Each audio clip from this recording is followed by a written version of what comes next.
রজব মাসের আমল সম্পর্কে জানতে চাই। রজব মাস শুরু হয়েছে। এটি রমাদানের আগমনী বার্তা বাহক মাস। রমাদানের ক্ষণ গণনা শুরু হয়ে যায় সাধারণত রজব মাসের শুরু থেকেই। সেই দৃষ্টিকোণ থেকে একটি গুরুত্বপূর্ণ এবং তাৎপর্যপূর্ণ মাস। রজব মাসের আলাদা একটা তাৎপর্যের বিষয় হলো এটি সম্মানিত ৪ মাসের এক মাস। আমরা জানি কোরআনে কারিমে আল্লাহ রাব্বুল আলামিন সূরা তাওবায় সম্মানিত ৪ মাস সম্পর্কে আমাদেরকে ধারণা দিয়েছেন। আল্লাহ বলেছেন বছরে ১২ মাস, চন্দ্র মাসের মধ্য থেকে মিনহা আরবাআতুন হুরুম, ৪টি মাস হলো সম্মানিত মাস।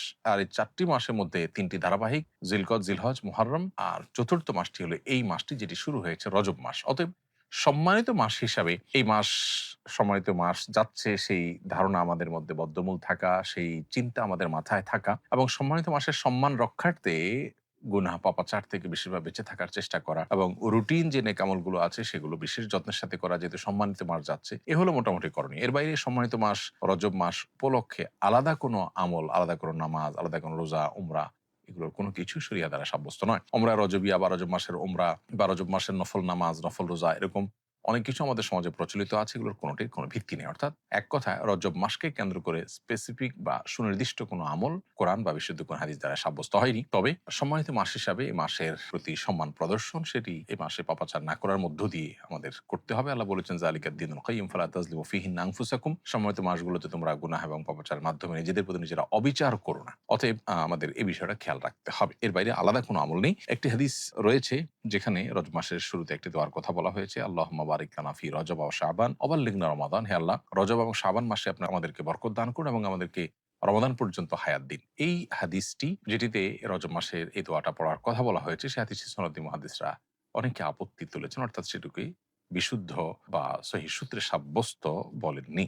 অনেকের মতে এটি আমলযোগ্য জাস্ট ফজিলতের বিষয় হওয়ার কারণে এটি পরিপূর্ণভাবে সহিহ সূত্রে সাব্যস্ত না হওয়া সত্ত্বেও এটার উপরে আমল করা যেতে পারে। জাস্ট এটুকু। এর বাইরে রজব মাসকে কেন্দ্র করে আলাদা কোনো আমলের বিষয় সাব্যস্ত হয়নি। রজব মাসের প্রথম রাতকে বিশেষ দোয়া কবুলের রাত হিসাবে মনে করে ইবাদত করলে কিংবা দোয়া করলে তা বেদাত হিসাবে গণ্য হবে কিনা। রজব মাসের প্রথম রাত দোয়া কবুলের বিশেষ রাত হিসাবে কোরআন হাদিসে কোথাও সাব্যস্ত হয়নি, বিধায় এই রাতকে কোরআন হাদিসের আলোকে আপনার ফজিলতপূর্ণ রাত মনে করা বা সে অনুযায়ী এই রাতকে পালন করা এটার কোনো সুযোগ নেই, এটা বেদাতে পরিগণিত হবে। ইমানদার যে কোনো সময় দোয়া করতে পারেন এবং কবুল হওয়ার সম্ভাবনা থাকে, সেই জায়গা থেকে রজব মাসের প্রথম রাত হোক, দ্বিতীয় রাত হোক, এই রাতগুলো যে কোনো রাতেই আপনি দোয়া করতে পারেন, সেটা ভিন্ন বিষয়। এক রাকাতে একই সূরা একাধিক জায়গা থেকে তেলাওয়াত করা যাবে কিনা। একই রাকাতে একই সূরার কয়েক জায়গা থেকে তেলাওয়াত করা ভেঙে ভেঙে এটা সাধারণ অবস্থাতে অনুচিত এবং এতে অর্থের ধারাবাহিকতা ঠিক থাকে না। কিন্তু ধরুন কেউ হঠাৎ ভুলে গেছেন এবং ফলে তিনি অন্য আর জায়গায় তেলাওয়াত শুরু করেছেন, এরকমটি হলে সেটিতে হতে পারে, কোনো অসুবিধা নেই। আর যদি একই সূরা একাধিক জায়গা থেকে তেলাওয়াত করেন এবং সেখানে অর্থের মধ্যে কোনো প্রকার অসম্পূর্ণতা তৈরি না হয়, তিনি জানেন বিশেষ কোনো কারণে আপনি একাধিক জায়গা থেকে তেলাওয়াত করেন, তো সেটাও জায়েজ হতে পারে। কিন্তু সাধারণ অবস্থাতে এক জায়গা থেকেই টানা তেলাওয়াত করা এটাই হলো সুন্নাহসম্মত। নবী সাল্লাল্লাহু আলাইহি ওয়াসাল্লাম এভাবে সালাত আদায় করেছেন। নামাজে চোখ দিয়ে ইশারা করলে কি নামাজ ভেঙে যাবে? উত্তর হলো, চোখ দিয়ে যদি ইশারা করা হয় তাতে নামাজ ভাঙবে না, কারণ এর মাধ্যমে আমলে কাসির হয় না। তবে এটা অনুচিত। নামাজের মধ্যে নামাজের প্রতি যে মনোযোগ থাকা দরকার, খুজু থাকা দরকার, মনোযোগের পাশাপাশি যে শারীরিক স্থিরতা প্রয়োজন নামাজের জন্য, এই চোখ দিয়ে ইশারা করা কাউকে নামাজের মধ্যে এটা তার খেলাফ এবং পরিপন্থী, বিধায় এটা নামাজের গুণগত মানকে কমিয়ে দেয়। সেজন্য নামাজের প্রতি মনোযোগিতার স্বার্থে এই রকম কোনো আচরণ করা থেকে আমাদেরকে বিরত থাকতে হবে। নামাজের সামনে দিয়ে যাওয়া অনেক বড় গুনাহ বলে শুনেছি, কিন্তু কোনো বিশেষ জরুরতের কারণে পিছনে মুসল্লির বরাবর সামনে থেকে পাশে সরে গিয়ে চলে যাওয়া যাবে কিনা। উত্তর হলো হ্যাঁ, এটা যাবে, এতে কোনো অসুবিধা নেই। ঠিক মুসল্লির বরাবর সামনে আছেন, সেখান থেকে আপনি ডানে বা বামে সরে গেছেন, সরে গিয়ে বের হয়ে গেছেন, এরকমটা করলে অসুবিধা নেই। আপনি ক্রস করতে পারেন না, এক পাশ থেকে আরেক পাশে যেতে পারবেন না। নামাজের মাঝখানে যদি ওযু ভেঙে যায়, আমি ওযু করে এসে আবার পুনরায় নামাজ পড়ি। একজন আমাকে জানিয়েছেন এক্ষেত্রে পুরো নামাজ শুরু থেকে পড়া জরুরি নয়, যে রোকনে ওযু ভেঙেছে এরপর থেকে পড়লেই হবে। বিষয়টি আমি আপনার মাধ্যমে নিশ্চিত হতে চাই, পুরো পদ্ধতিটা জানাবেন। নামাজের যে কোনো পরিস্থিতিতে ওযু ভেঙে গেলে আপনি যদি ওযু করতে যান, ওযু করতে গিয়ে যদি কারোর সাথে কথাবার্তা না বলেন, আপনি জাস্ট ওযু করলেন এবং এসে আবার যে জায়গায় ছিলেন নামাজে ঠিক সেখান থেকে আবার শুরু করেন, তাহলে এটি জায়েজ আছে। এটাকে ফিকহের পরিভাষায় বিনা বলা হয়। যেখানে রেখে গেছেন সেখান থেকে আবার স্টার্ট, এটা হতে পারে। আর যদি আপনি এসে শুরু থেকেই নামাজ পড়ে নেন, সেটা সবচেয়ে উত্তম এবং নিরাপদ। দাসীর সাথে সহবাস জায়েজ হলে টাকা দিয়ে পতিতালয়ে গেলে কি গুনাহ হবে? কারণ তখন তো সাময়িক সময়ের জন্য দাসী কেনা হয়। অত্যন্ত আফসোসের বিষয় যে প্রশ্নকর্তার দাসী সম্পর্কে ধারণা নাই। কৃত দাসী, সাধারণ দাসী না, কৃত দাসীর সাথে সহবাস করা জায়েজ আছে, স্ত্রীর মতো আচরণ করা জায়েজ আছে। কার জন্য? ওই কৃত দাসীর যে মালিক তার জন্য। কৃতদাসীকে তিনি মনে করেছেন কৃতদাসী মানে হলো বাসার কাজের লোক, নাউজুবিল্লাহ। কৃতদাসী হলো যুদ্ধের পরে, মনে করেন মুসলিমদের সাথে অমুসলিমদের যুদ্ধ হলো, সেই যুদ্ধের পরে পরাজিত যারা, তাদের মধ্য থেকে যারা বন্দী হয়ে চলে আসছে, যুদ্ধবন্দী, এদের মধ্যে পুরুষদেরকে বলা হয় কৃতদাস আর মেয়েদেরকে বলা হয় কৃতদাসী। তাহলে যুদ্ধবন্দী হিসাবে গ্রেপ্তার হয়ে কোন একটা পক্ষের হাতে না আসলে তাকে কৃতদাসী বলা।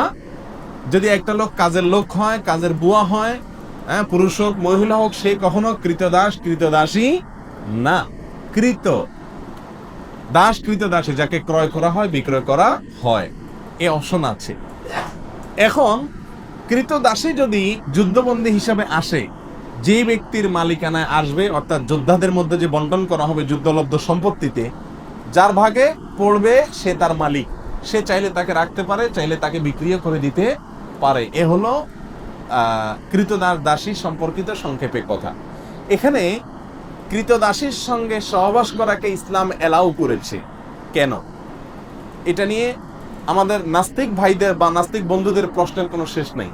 তারা বলে, হ্যাঁ, একজন কৃতদাসীর সাথে ইসলাম সহবাস করাকে কিভাবে বৈধ করেছে, কেন বৈধ করেছে? আমি সংক্ষেপে শুধু বলতে চাই, মনে করুন বাংলাদেশে মানুষের সাথে অন্য কোনো দেশের মানুষের যুদ্ধ হলো, যুদ্ধে যারা গ্রেপ্তার হয়ে বাংলাদেশের মানুষের কাছে চলে আসলো, তাদেরকে যদি পরাজিত শক্তি যারা, তারা তাদের যুদ্ধবন্দীদেরকে নেওয়ার জন্য কোনো চুক্তিতে আসতে পারলো না, যে কোনো ভাবে নিতে পারলো না, ফেরত নিতে পারলো না, এখন এই লোকগুলা যুদ্ধবন্দী হিসাবে যাদের হাতে আছে তাদের কাছে কিভাবে থাকবে?